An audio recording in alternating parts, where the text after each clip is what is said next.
All right, we're back. Episode 39 of the Contractor Compass. We're all three in the studio today. I don't even remember who the hell was gone. Was it just Tom? Was it just me and you, or Broc? Was it just me and you last time? It was just me and you, wasn't it?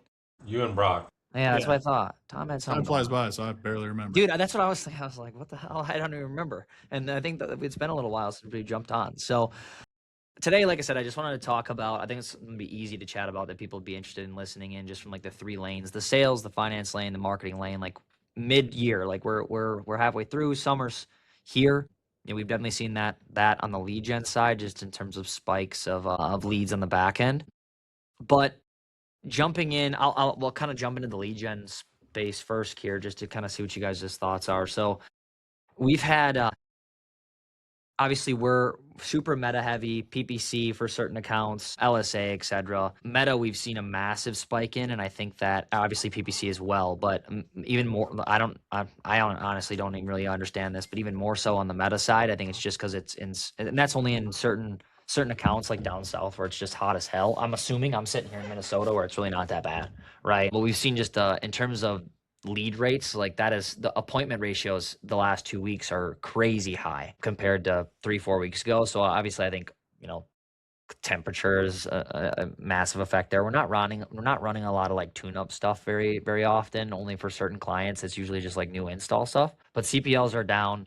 Cost per acquisition for appointment is down. Usually like cost per appointment commonly will sit around like 250-ish. We've got some accounts that are like 120. We've also got accounts that are like 300, but they're crushing on the sales in the house, and it's high enough ticket to where it makes sense for them. But I mean, definitely headed in like the summer direction in terms of like volume of leads coming in. What are you seeing on like the sales side? Are you seeing a pickup at all there, Brock, with people in the house making more decisions quicker, being that it's that time of year, or what does that look like? Yeah, it's kind of funny. Like some clients, they're seeing that lift immediately. Like the ones that have been on the program for a while, they've been training and everything. You just see that immediate jump. More leads come in, more sales come in, and kind of works that way. But it's kind of funny though. I had a brand new client that came in. This was like 2 weeks ago, and their lead count went up like 30%, but their close rate went down. Then I think a big problem a lot of companies have is, well, not really the companies, but more so the reps, is you get to the busier seasons where there's going to be more leads coming in. So they start shortening maybe the process 20%, and they're easier customers to close. So they think they could shortcut it a little bit and still get by. Yeah. But once they get a normal customer that's not easier than it typically is, then that one doesn't close. So it's kind of funny to see, but the clients that's been with me, I'd say over like a 3-month span, I've noticed the average tickets have been up, because I think right now, like the leverage point is the higher end, more efficient systems, because there's a lot, I don't know if you've noticed this too. There's a lot of like mom and pop shops that are not, I don't know if they're popping up or like resurfacing again, but there was a while where I didn't see too many mom and pops. Then the last like 2 to 3 months, I've been seeing a lot of them.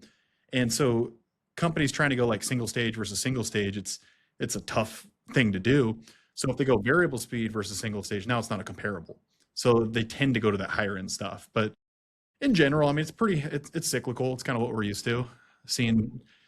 That's actually a question I have. So do you find that mom and pops don't push that variable, those higher quality systems as often, or like, what do you mean by that? Almost always. I don't know exactly why, but it seems like the mom and pops, the one-man operations or whatever it is, they're typically just base model equipment. And the funny part is, and I have a couple owner operators, and when they're able to push the higher end equipment, they kill it, because obviously their overhead's lower, their margins are higher, and they do have ability to be a little bit more competitive. So like Yeah. when they have a process owner operator, they're closing like 70-80%. But for some reason, maybe it's just like the guy that's really good at HVAC decided to open an HVAC company. So he didn't Right. have that sales background. So they think that the customer just wants the lowest common Yeah, denominator. the which higher is ticket right. is hard for them to sell type of deal. I think so. Yeah, I think that's a big, The big answer to problem. the question that you don't ask is always no. Yeah. Of course, yeah. And I always, like with my clients, I always say, present the highest end unit you have. Like you only want 5% of people to buy that highest unit, and that should be almost double the price as a standard. But it serves as an anchor, because if you see a really high price and the next one you see is like $6,000 less, it's going to look a lot cheaper compared to the high one, right? But And remember, people buy payments. that's That's right. exactly it, 100%. then every now and then you get that 5%. It's always really nice. But Yeah. point of that long way of answering your question is, yeah, for some reason, I don't know what that is. The mom and pops, they're always trying to go lowest in system at the cheapest price. So maybe it's just easy for them. They don't have to have a sales process. They just write a quote up, put it in their Yeah, mailbox. 100%. Yeah, it's 100% it's probably like a mental barrier on what they think they can sell as well, Yeah. which is kind of interesting because I mean, I mean, you sell the same way you buy, right? So like if they're if that seems expensive for them, they might not want to pitch it to the customer because it might seem expensive to the customer when in reality the customer might be fine with it. And just want to jump in one point along the way of what you said. I think is very important of like what the perception is of what the customer's willing to say yes to. Is I think you shoot yourself in the foot to a certain degree. I mean, you can always go down in price. So that good, better, best mentality where you pitch them that high end system and tell them the reasons for and da da da da. And by the way, the monthly payment on that is X. From a financing standpoint. But I think it's very pointed what you said, Colton, from a standpoint of the base model's $9,000, but the more expensive one's like 13,000. That's a lot of money. The house doesn't look that nice. I don't think he can afford it. Yeah, for sure. You don't know what the guy can afford. You don't know what the guy can finance. So Yeah, exactly. I wonder, do you think kind of, I mean, same train of thought or interest in terms of like the sale, but do you see a lot of guys having the most success in the summertime with new installs through like actual estimate appointments on new installs, or are you seeing a lot of like, do you see a higher rate of like tech turn percentages, like where they're going in, they're earning the trust and then they're upselling? There was a reason I asked, right? Because we try and incorporate that in for some of the companies, but it's mission impossible for some of them because it's like the money doesn't make sense on the front end unless they sell it, and it's like they still have the cost per acquisition. I mean, it's just very difficult, and to get these like smaller level operators, 1 to 5 million, to see the point is difficult of like trying to push just in the home diagnostic calls or tune-ups or things like that with an actual sales process behind it. So do you see in the summertime, like the heat of the summer, right? I mean, now, next month, whatever, do you see more installs coming from with the teams that you're working with? Do you see more installs coming from just estimates, like they're booking for a new estimate, or they're booking for a repair and they end up buying a new system? Like, what's the percentage there? I mean, I've seen Victor Rancourt talks a lot about like his like methods with the Rocket Group when he steps in with companies.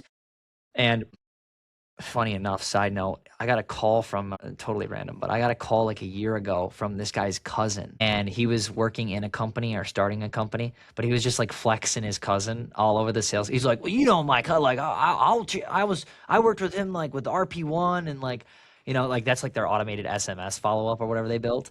It was hilarious actually, because the guy, no offense to that dude, but he kind of seemed like a clown. Yeah.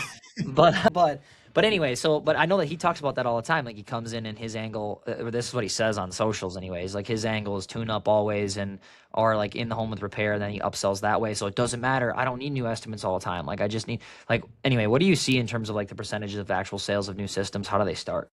So it's a little skewed with like my clients, because my clients are the ones that invest into training. They invest into bettering their team. So they're going to be pretty dialed to a certain degree. Yeah. With them, they should get a lot of the revenue from the TGL. So just the tech turn, TGL, that so many different ways to call them. But a lot of the revenue does come from that side. I mean, it's hard because I'm a fan of both, right? Because the tech turn model, like the close rate should be substantially higher because the unit stopped working. It's too expensive to repair. Here's the guy, we can have it installed in 2 days or whatever it is, right? So that it's a lot easier sale. But as far as like the scalability, unless you have those processes in place of having really good technicians, then flipping it to a comfort advisor, senior tech, whatever it is, you're really having two sales calls if you think about it. The technician has to sell the customer and having someone come out, and the guy coming out has to sell them on a new system. Correct. So when you have that part dialed, like the closing rate obviously goes up very high. You have a really good process in place. When you're leaning more towards the marketing, there's only one sales call that you have to make. They want you in the house already, so you can convert it, right? So you take that extra step out of it, and the results are more linear, if that makes sense. But if you can get the TGL and the marketing side, obviously that's where the real money comes in. But correct. Percentage basis, it's tough. Like, yeah, it depends how much training those techs are getting too. Correct. Like, yeah, we've trained techs in the past to try to get the right word track to get in the door, and it's really successful. But then now we got to train techs and salespeople, not just leave it to the sales, right? Yeah. So yeah, that's if that answers your question. Yeah, it does. It does. And then I mean, then I kind of put myself in our client's position, and that becomes hard, right? Because then, like, I mean, just marketing too for new estimates is expensive. That's a hard thing to do, and then you have to make sure that you're closing well on them, and then that's still a lot of sales skill, especially if you're like forcing new estimates with like Meta, right? You're like grabbing their attention. They don't necessarily need you right now, but they're interested in your offer, and they allow you to come in their home and whatever. Battling through any credit challenges stuff, any things like that. I mean, that's a whole different ball game. I'm sure you have that with tech turns too, but maybe just not as high of a rate. But yeah, I mean, that makes sense from like an owner standpoint.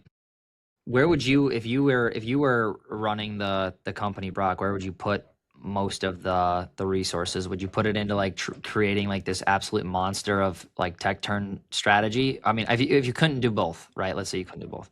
Would you, if you had to choose one, like what direction would you go? Would you go the tech turn route, or like just trying to get repairs? And because we have clients coming in like, I don't want install appointments. I want repair calls. Yeah. It's like, okay, God, I hope you're really good at sales type of deal. Right. But anyway, like what would you do? It's situation per situation. Like in this theoretical, like have to pick one or the other. I'm going to assume that in this theoretical, the acquisition cost for a tune-up's lower than an estimate, right? Yep. But not substantially, right? Like not substantial. Like unfortunately, I mean, and it depends platform to platform, right? Like Meta, it's going to be a little bit cheaper, but not much. Like obviously, an install appointment on PPC versus a repair. Like like I just looked at metrics the other day from a company that we're working with that spends a decent amount in ad spend. We're running everything for them: website, PPC, LSA, and Meta. Their numbers actually kind of surprised me. Their Meta is outperforming their PPC by a mile, which is so fucking cool to see because that's so rare. Just in terms of like they're putting much less spend into Meta.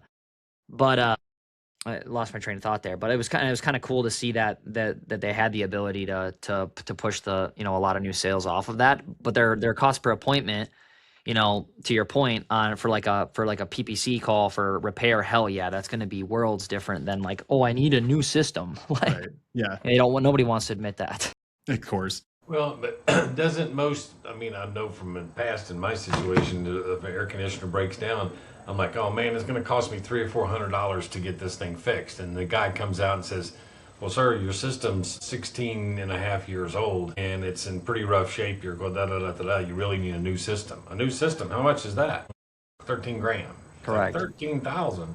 So, I mean, isn't there, when you talk about the tune-ups and things like that, or just a break fix, I mean, doesn't an awful lot of sales come from that, just from a logistical standpoint of knowing when the call center's booking that call, well, how old is your system, Mr. Jones? And then they see that it's 14 years old, it's like, hey, this is a possible sale, right? Right.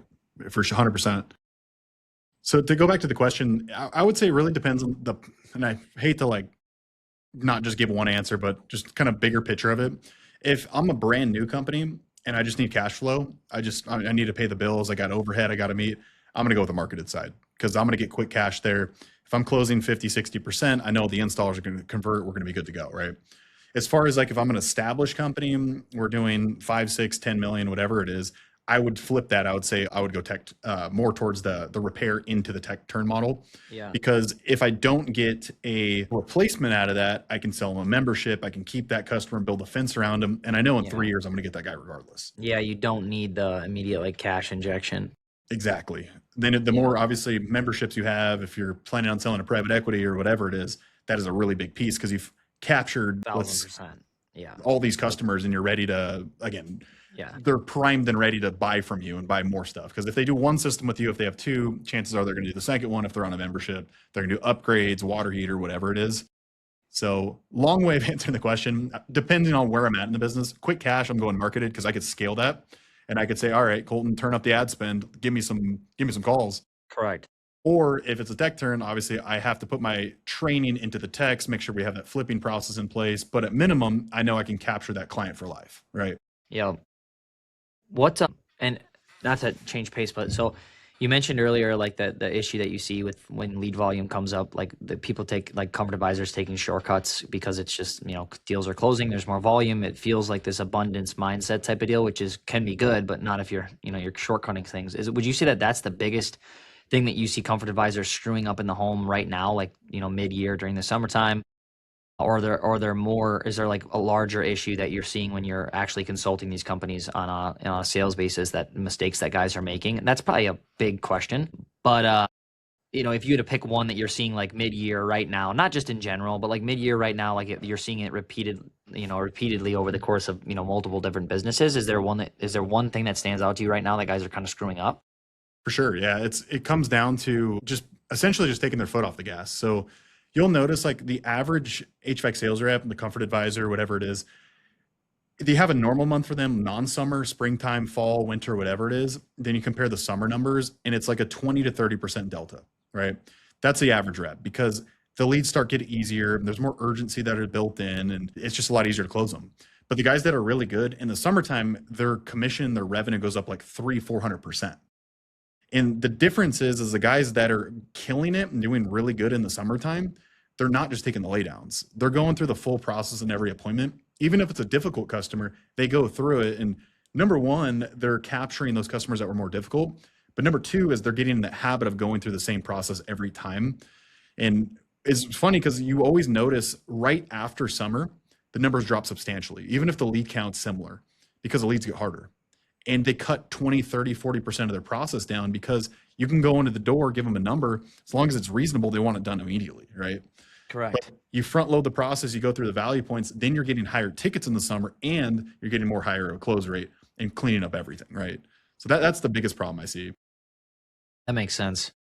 Do you, Tom, are you seeing anything on like the finance side that's just like right now, middle of year, as you're like fielding these inbound requests for financing? I mean, we've talked about like, consumer credit health and things of that nature, but are you seeing any impact in the market right now with any interest rates or close rates that are maybe not doing as well as they should? Or what are you seeing on that end of the spectrum? Interest rates are about the same. What we see typically more in the summertime, as you were talking about, more aggressive wanting to close because of that need, especially in South Florida. I mean, anywhere in Florida, you really can't do without an air conditioner. But in other words, it's what we're seeing now is that, we work with a lot of different contractors and help them with their financing. But like the contractor give us a deal, we contact the customer and, hi, this is Tom from Bubba's AC Finance Department. I understand you need $15,000 for a new Rheem 3-ton heat pump or camp pad line set. And it's like, yes, okay, we pull this off credit pull. Now we get into talking about the financing. It's like, well, Jim's AC was here yesterday and they offered me 48 months, no interest. I'm like, okay, well, we're going to need to go back and, reset the deck a little bit from that standpoint. He may have charged $18,000 for that same unit, but because he's building in the VIG, because those 48 months no interest cost money. And so it's like, but typically the customer wants the cheaper price from Bubba's AC and the 48 months, and it doesn't work like that. So we see more customers that are doing the shopping thing, asking for more of the free interest, longer term, same as cash, or no interest, no payments, or different things like that. So that tends to get bumped up in the summertime with the higher volume, because it's obviously everything's accentuated from the deal flow is obviously this is the time for the HVAC, and that's a big part of our business. But so you'd say the financing plays that you see that are moving deals the most right now are like the 0% and I mean, that seems kind of obvious, but like you'd say that's what you think is moving the most deals in terms of like a finance side? Well, it's methodology. In other words, it's like, Colton, I can sell you this unit for $11,000. How, but what we do is we try to talk to the sales team of the different dealers and say, go in 10% high. If you need $10,000, tell them it's $11,000. You go in, it's like, we got this system, it's $11,000. By the way, Colton, how did you plan on paying for it today? It's like, dude, I've got a stack of cash in my safe. I'm just going to rip you off $11,000. Like, you know what? You're a good guy, Colton. I'm going to give you a 10% discount. Broc, how are you going to pay? How are you going to pay for it today? Well, I'm going to give you my American Express Gold credit card. You know what, Broc, I really like you. I'm going to give you a 7% discount. So you just pay for the 3-point VIG that on the credit card. So, but in South Florida, especially because it's such a concentrated, if you've got a pickup truck and a can of Freon, you're in the air conditioner business, is it's very competitive, is that, they go in there and, Colton, I'll give it to you for $8,000. Like, okay, well, Jim's AC was here yesterday and he offered 48 months no interest. It's like, you can always go down in price, but the attorney general really tells you no on going up on the price. Oh, you want 48 months? I'm sorry, I misspoke. That's $11,000. Yeah, correct. Good Like, one. wait, you just told me 9. So Yeah, that makes again, sense. that's what we try to do in sales training is go in high and then ask them how they're going to pay, and then from a standpoint if they go, well, I'm going to want financing. Okay, well, how's your credit? Pretty good. Yep, pretty good. That means they got shit for credit. Yeah. So at that point, it's like, look, I give you the $11,000 price. There's potential that I may be able to save you a little bit of money off that. Let's see what happens in the financing and go from there. You know what I'm saying? So Would you say is there somewhere there, Tom, where do you think just going off after what you just said, do you think people coming in too low like that are where shops on the financing side where shops are leaving the most money on the table? Or do you see any, like, from a financing standpoint, do you see guys making mistakes there where they are, they're losing money? I mean, we have people complain all the time about financing and that it cuts into everything, right? Are they just positioning it wrong? Maybe Broc, you can speak to that a little bit as well, but like where do you feel like they're leaving money on the table on the finance side? well, you may have heard this before me say this, but people buy payments. And Just a so, couple times. yeah. So bottom line is that you don't know what that looks like. Do they want the 9.9 for 120 months that they can get a $132 payment, or they want the 18 month same as cash, or they're asking for a 48 month no interest or whatever. So you don't necessarily know what you're getting into, and driving up to a nice house with the grass cut nice and 2 nice cars, you can't really expect them to have an 800 FICO score. So you just don't know what you're getting into until you get there. But keeping your options open, and again, as I suggest, to go in 10% heavy until you kind of $11,000. Okay, but I have some options that depending on how were you going to pay. Yeah, for that it. way you save yourself a little bit. So you've got that 10 points built in there to where you can you've got some wiggle room, so to speak. Maybe you can't get them 48 months same as cash, but maybe you can offer them 24 months same as cash or whatever like that. But again, it's almost like, I'm down here in Florida. Rooms to Go is constantly on the television. 5 years, no interest. Come in and buy your furniture, get 5 years, no interest. Or save 20% off of the, take 20% off or give you 5 years, no interest. And at the same time, so people get, most of the time, the guy that's asking for the free interest is a guy that can stroke the check. Yeah. But he's like, he wants to use, he's got good credit, he wants to use somebody else's money. Absolutely. Yep.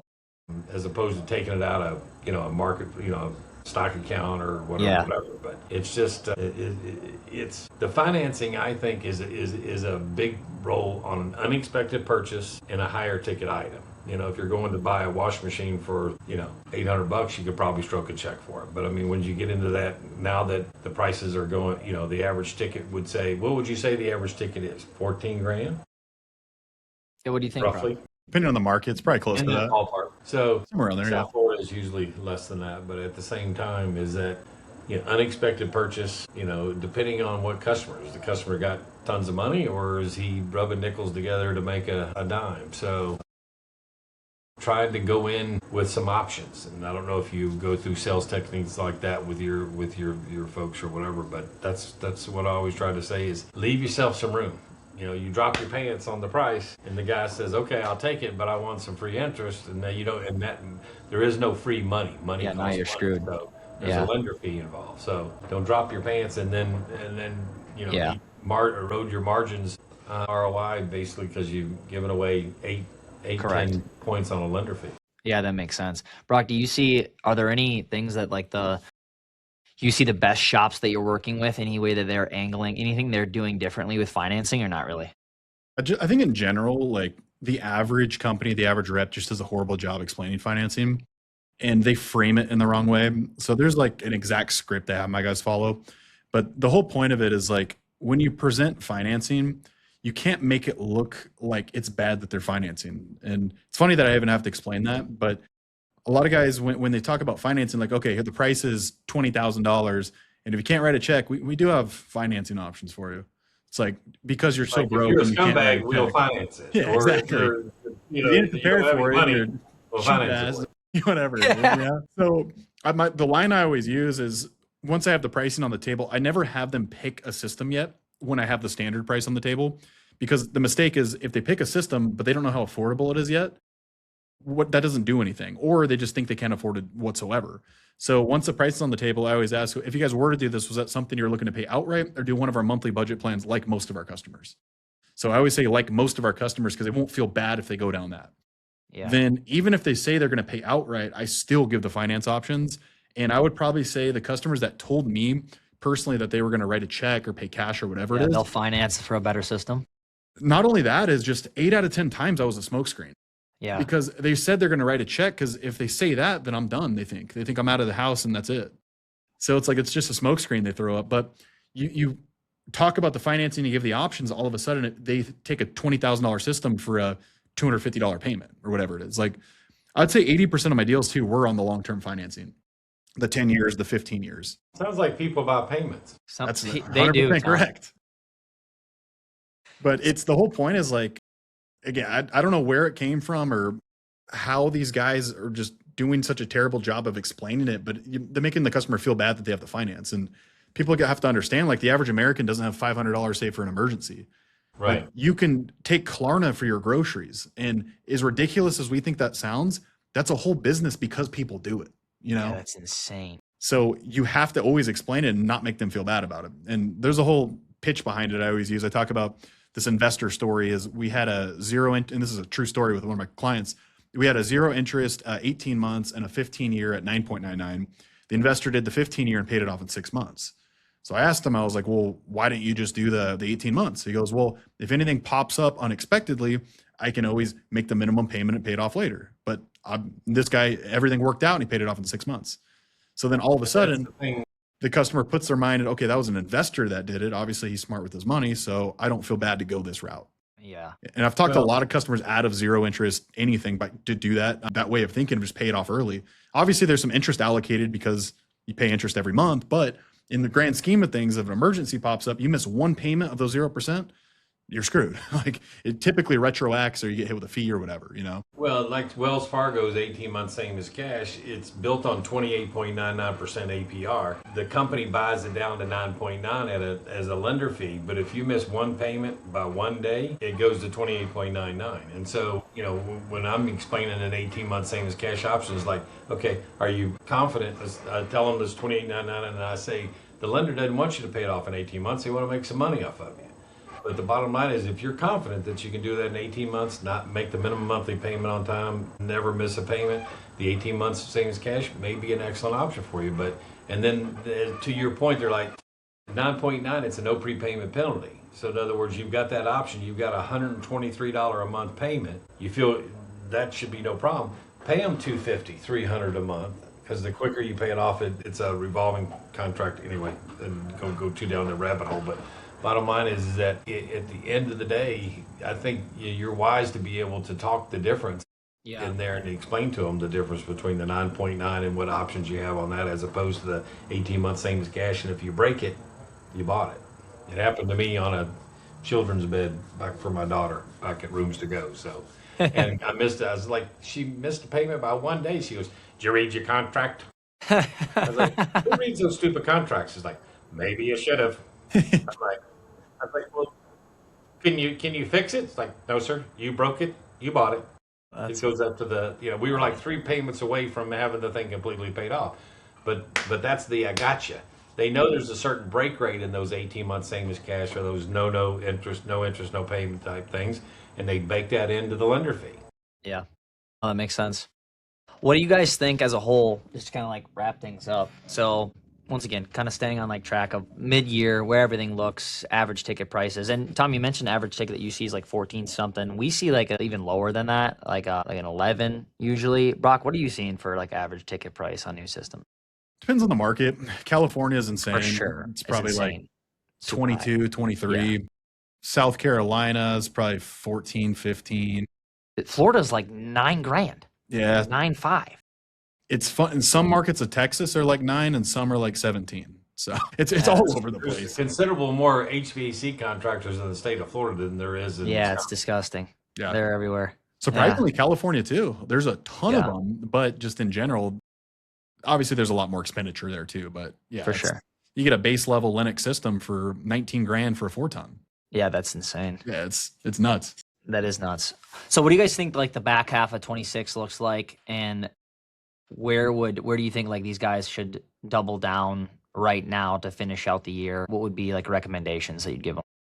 I would say just strike while the iron's hot.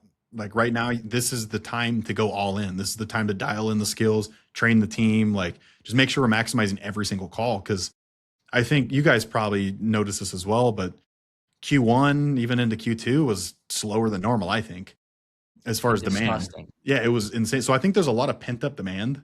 And I think once it really starts kicking off with the heat and everything, it's going to get really busy. I don't know if it's going to stay that way though. So just maximize every opportunity, run follow-up campaigns, just make sure the guys are dialed. They're not leaving opportunities on the table. Like that would be my biggest advice. Just take as much as you can right now. Cause we don't know if it's going to be this way through summer, after summer, if it's going to fall off or not, you know? Correct. Yeah. Tom, anything that you would, from a finance side, that you would recommend guys doing right now if they're not? Obviously, this is the season in the HVAC space, and close, like I said, close as many as you can. But in other words, again, at the risk of sounding redundant, people buy payments.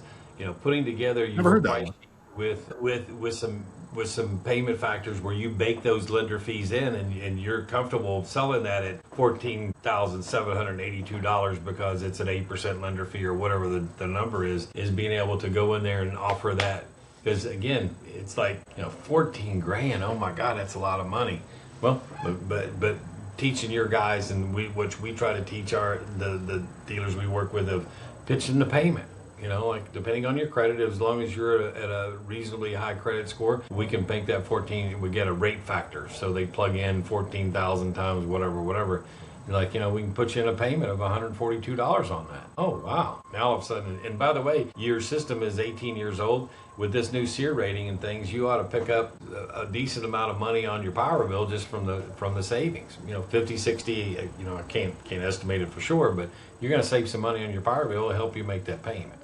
And the other side to tie into that is the one strategy I used every single call and have all my clients do it, and it sounds super corny, but it works very well, is taking that monthly, breaking it down to a daily. So if it's $210 a month or whatever it is, make that $7 a day. Then I go into a whole story, which is a true story. I had a client one time, he was expecting the unit to be like 10 grand. It was 20 or whatever the price was. And he goes, well, you know what? Like $7, I've been going to Starbucks every day and I've been getting a venti cold brew or whatever it is. So what I'm going to do, I'm going to go buy a coffee maker. I remember you saying this, dude. Yeah. Yeah. So I always go through that. There you go. It pays for it right there. Paid for it, yeah. Just and he didn't even factor in the savings on the electric bill. Yeah. So I've actually, sorry, not to cut you off. I No, was you're just going to say to that story, I think we chatted about that before, and I've used this talking to some clients with we talked about it. It was on the podcast as well. Was the escrow account strategy too? I love that escrow. Random, but yeah, it's I've never heard that before. So I've told that to people. They're like, of course, the same reaction as me. They're like, I've never heard anything about that. Like, exactly, cool. And it's even great too, even if it's like a $10 a day, which is $300 a month, which rarely it's going to be unless it's two system or whatever. Like, you can find a way for them to budget that of don't go to lunch anymore. Then I always make a stupid joke with the customer, like, look, you're going to love your air conditioning so much, you're not going to want to leave your house. So you're not going to want to go to dinner anymore, You can cook at home. Exactly.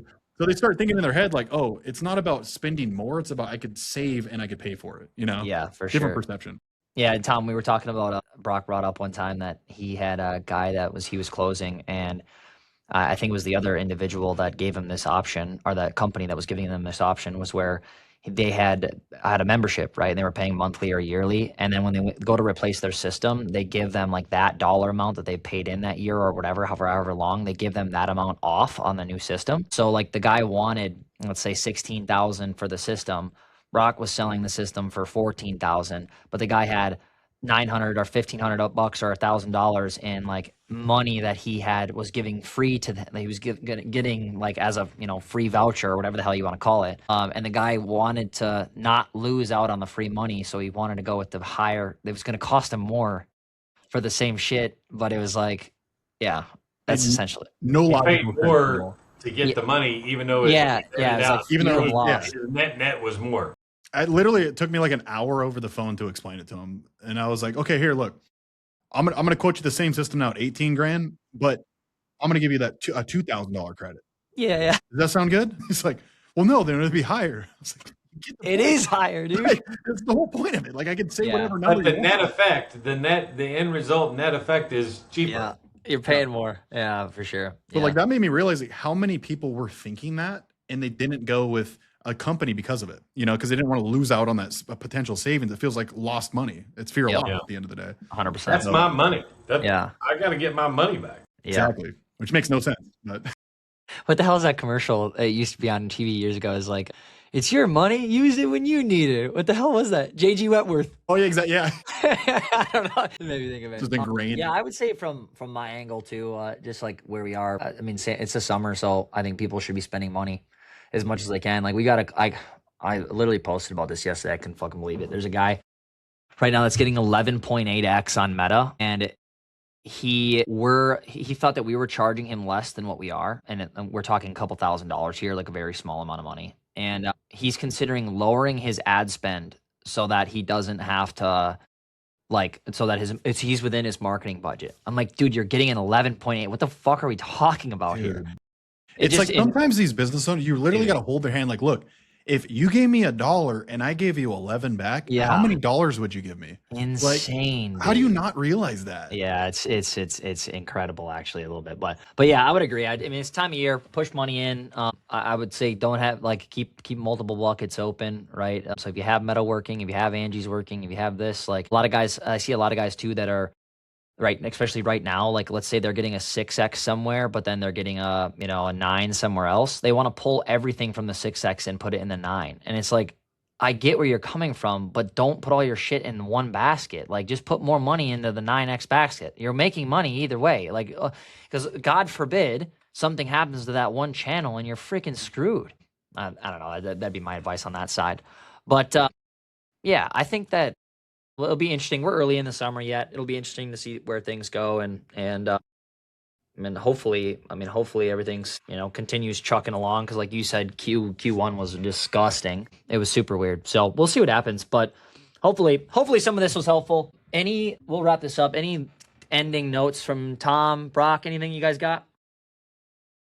No. People buy payments. Dude, what happened to your sign? Get your freaking sign back. Absolutely pissing me off. All right, guys. Well, we'll see you on the next one. Episode 39 today. 40. Not next week, but the week after. See you guys.